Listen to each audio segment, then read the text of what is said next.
Hello everyone and welcome back to my channel. So today the topic of our video is the Anglo-Saxon period. इसका जो span था, जो time period था, that was from 410 to 1066 AD. But before starting the main video, मैं चाहती हूँ कि इसको मैं एक story की तरह explain कर दूँ that basically what was in the Anglo-Saxon period. Now what happened that in the 5th century there were Romans. 5th century से पहले there were Romans and they left. वो 5th सेंचुरी में जब England यानी कि जिस जगह को इंग्लैंड के नाम से देखते हैं वो जगह छोड़कर चले गए और उसके बाद क्या हुआ कि वहाँ पर ट्राइब्स ने इन्वेजन करनी स्टार्ट की like tribal invasion was seen in that area. अब ट्राइब्स क्या किस तरह के थे. देयर वर मैनी ट्राइब्स, बहुत से कबाइल थे जो माइग्रेशन करके वहाँ आए थे from Europe to England and there from them there were Angles, there were Saxons, there were Jutes. Basically ये 3 ट्राइब्स जो थे दे वर बिगर ट्राइब्स. एंगल्स जो थे वो सदर्न डैनिश के लोग थे. जो सेक्सन्स थे दे वर जर्मैनिक डच जो कि आजकल हॉलैंड का एरिया है. And Jutes were the northern Danish और वो डेनमार्क का जो एरिया ये सारे उसमें आते हैं. तो जैसे जैसे ये 3 ट्राइब्स आकर उसमें जब इन्होंने इन्वेट किया तो उस पूरे एरिया को एंगल्स की वजह से एंगल लैंड का नेम दे दिया गया and then it becomes the England. हम उसको इंग्लैंड के नाम से अभी अब जानते हैं. तो उस टाइम बेसिकली अगर हम लिटरेचर की बात करें तो कोई प्रॉपर लिटरेचर नहीं था. These people didn't have a proper literature at that time, but there was the folk tales. उनके पास folk tales थी और many writers were known, but most of them were anonymous. And the one important thing about Anglo-Saxons literature period is that the first epic poem, that was Beowulf, was written in that area. It was nowadays also very popular and it's studied by many historians. So writers भी तब दो तरह के थे. Christians थे या तो pagans थे. Christians means they were religious peoples and pagans were the non-religious ones. So these were all the features. Now let's discuss the video in detail. Basically its span was 6 centuries from 410 to 1066 AD. इसको हम dark ages भी कहते हैं. However कुछ जो historians हैं वो इनको अर्ली मिडल एजेस भी कहते हैं एंड अर्ली मिडीवल पीरियड भी कहते हैं. Now comes towards the tribe that angles and sections. Jutes भी थे इनमें बट एंगल्स और सेक्शंस जो थे ये बड़े ट्राइब्स थे. अब इनकी जो सबसे अर्लीस्ट फेज स्टार्ट हुई ना इंग्लिश लिटरेचर की वो इन दोनों ट्राइब से हुई थी. और मैंने जैसा कि बताया कि इन्हीं के नेम की वजह से एंगल ट्राइब की वजह से इसका नाम इंग्लैंड दे दिया गया था. वो फेयरलेस थे, दे वर एडवेंचरस, दे वर ब्रेव. अब इनके जितनी भी सॉन्ग्स हैं, इनकी जितनी भी पोइट्री है, इनके जितनी भी राइटिंग है उसमें ये 3 फीचर्स तो लाजमी मिलेंगे कि उनका जो हीरो होगा वो सबसे पहले डरता नहीं होगा. He will be fearless. वो एडवेंचरस होगा, बहुत से एडवेंचर्स किए होंगे, बहुत सी फाइट्स होंगी, बहुत से वॉर्स होंगी. एंड वो ब्रेव होगा. या तो वो वॉरियर के तौर पे दिखा देंगे या कोई बहुत ज़्यादा हीरो के तौर पे दिखा देंगे. So these were the features of that time. ये चीज़ें बहुत यूज़ की जाती थी. And then they have kingdoms like Anglo Saxons में जो बाद में कुछ डाउनफॉल्स हुए, कुछ राइजेस हुए, उनमें जो थे वो कैंट था. कैंट वॉज बेसिकली ये 6th सेंचुरी में ही एक बना था जब 2 किंगडम्स आपस में मिली थी तो कैंट का एरिया बना था. Then East Anglia, Northumbria, Mercia and Wessex, ये सारे जो थे किंगडम्स ही थे. लेकिन सबसे जो पावरफुल किंगडम थी ना वो एंग्लो सेक्सन किंगडम की थी मर्शिया. एंड पे सबसे ज़्यादा ये ऊपर आई थी. And at the last Wessex basically इसको किंग एल्फ्रेड ने ही रूल किया था. He was the king there. He was also prose writer. तो ये सारी चीज़ें जो हैं ये एंग्लो सेक्शंस के किंगडम में ही आई थी जो कि बेसिकली 6th सेंचुरी से 8th सेंचुरी तक थी.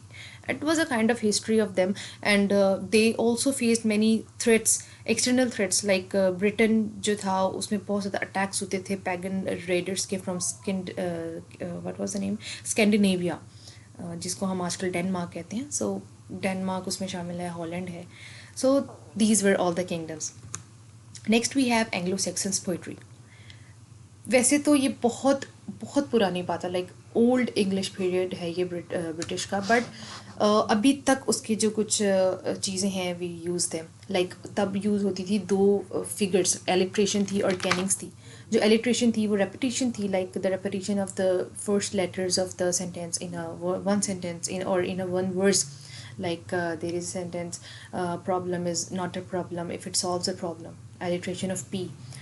and a literary device of cannings. Cannings, actually, it was also a kind of metaphorical device, like House of Bones was a human body, and luminary clock, the moon.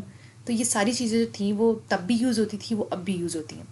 लेकिन 3 poems जो हैं इनकी वो बहुत अच्छा हम लोगों को इंसाइट्स देती हैं, अभी तक वो पढ़ी जाती हैं। द रेन, रेन ने बेसिकली डिके का बताया, उसमें रोमन टाउन की सारी डिस्कशन हुई हुई है।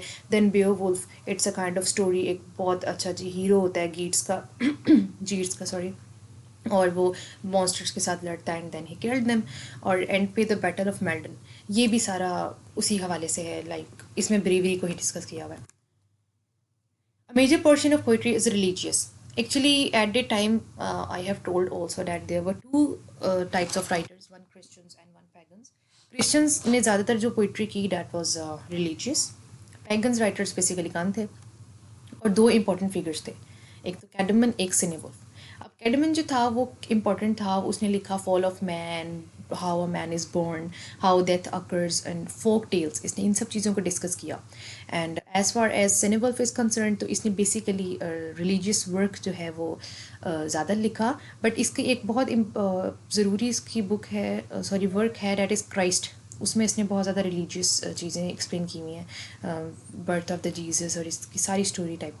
And then Anglo Saxon poetry is markedly different from the poetry of Anglo Norman period. ज़ाहिर है जैसे जैसे टाइम गुजरता जाता है changes are there, so it was different from the next period that was Anglo Norman period. Next we have Anglo Saxon prose. अब Anglo Saxon prose was also marked by the beginning of English prose. अब जो pros writing थी वो start ही यहाँ से हुई थी। जैसा कि इसमें बहुत बड़ा नाम है एल्फ्रेड द ग्रेट का, वो किंग भी था, उसने प्रोज राइटिंग स्टार्ट भी की, कहते हैं is the Pioneer of pros writing.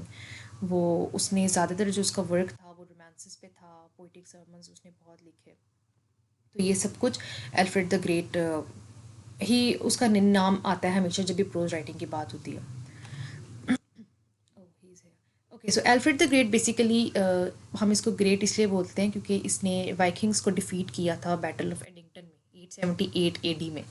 Now Vikings की क्या है, एक्चुअली वाइकिंग्स वहाँ के लोग थे जो कि रेड करते थे, देवर द पायरेट्स, वो ट्रेड करते थे बट इलीगल वेज में। तो इसने उनके साथ फाइट करके जो था ना वेसेक्स को रूल किया था बाद में। एंड इसकी काफ़ी ज़्यादा अच्छी बातें भी हैं, मीन्स उसने बहुत ज़्यादा फाइट्स की, वॉर्स में हिस्सा लिया, like he was a very good king at that time. तो एल्फ्रेड द ग्रेट बेसिकली मैंने बताया कि he was a pioneer of the prose and he was a prose writer and a king also. इसके साथ एक नाम आता है एल्फरिक का। एल्फरिक वॉज अ प्रीस्ट, उसने भी प्रोजेज लिखी, बट उसने क्या किया, उसने पोइट्री और प्रोज का एक मिक्सचर बना दिया, like he wrote a mixture of poetry and prose. वो भी एक प्रोज राइटर था। Next we have 5 great principles of Anglo Saxons. अब क्या चीज़ें हैं एंग्लो सेक्सन में, उन्होंने 5 चीज़ों को तो हर जगह डिस्कस किया, like love of personal freedom, अपनी खुद की ज़ात के लिए जो फ्रीडम हो वो उसकी उसकी like all these things, and responsiveness to nature, nature को फील करना, नेचर को डिस्क्राइब करना, नेचर की ब्यूटी को बताना, that was, and religion, love for womanhood and struggle for glory. So all these principles are reflected in their literature. Before coming to the conclusion, let me discuss some important points also, that there was there was a book, the Exeter book. It was a kind of chronicle of Anglo-Saxons poetry, वो 10th century में publish हुई, और उसके अंदर ना सारी की सारी Anglo-Saxons की जितनी भी writings थी ना उनको सेव किया गया। उसी के अंदर से ना एक कलेक्शन थी that was called the wisdom poetry. उस विजडम पोइट्री के अंदर क्या था, वो उसमें लॉन्ग पोइम्स थी, जैसे द वॉन्डरर थी जिसमें बेओवुल्फ के ही की तरह के करेक्टर्स बताए हुए थे, लेकिन वो ज़्यादा अच्छा वर्क था। Like seafarer, the story of the exile, वो एक एग्जाइल की पोइम थी कि वो सबलिमिटी को हासिल करने के लिए कैसे कैसे स्ट्रगल करता है। और बेसिकली उसके अंदर कुछ क्लासिकल पोइट्री भी थी, लैटिन पोइट्री भी थी। लैटिन बेसिकली रोमन इन्फ्लुएंस की वजह से थी, क्योंकि उस एरिया में पहले रोमन्स रहते थे और उनकी जो मेजर लैंग्वेज थी, जो सोर्स ऑफ कम्युनिकेशन था, that was of Latin language. तो रोमन इन्फ्लुएंस की वजह से लैटिन और क्लासिकल लिटरेचर भी था वहाँ। और जो लिटरेरी डिवाइसेस ज़्यादातर यूज़ थी वो मैंने बता दी कि दो ही थी, एक एलिट्रेशन थी और एक कैनिंग्स थी। So, the Anglo-Saxon language is also a branch of the Great Aryan or the Indo-European family of languages, and it has the same root words for father and mother, for God and man. for the common needs and the common relationships of life as we find in Sanskrit, Iranian, Greek and Latin. Her language के root words होते हैं father mother के लिए अलग अलग, सो इनके word same ही रहे जो अब हैं पहले भी वही थे, but there was a very big difference in writing. Like आज का जो स्टूडेंट है इंग्लिश का वो इट्स वेरी टफ कि वो तब की राइटिंग पढ़ सके. Like they were using the symbols. बाद में इन इंग्लिश को रिफाइन किया गया, बाद में इंग्लिश में काफ़ी चेंजेस लाई गई, but the very old English was very different and very hard for nowadays to learn or to read. And this is the only vigorous Anglo-Saxon language which forms the basis of modern English. So that was all about the Anglo-Saxons period, and thank you so much for enjoying or listening my video.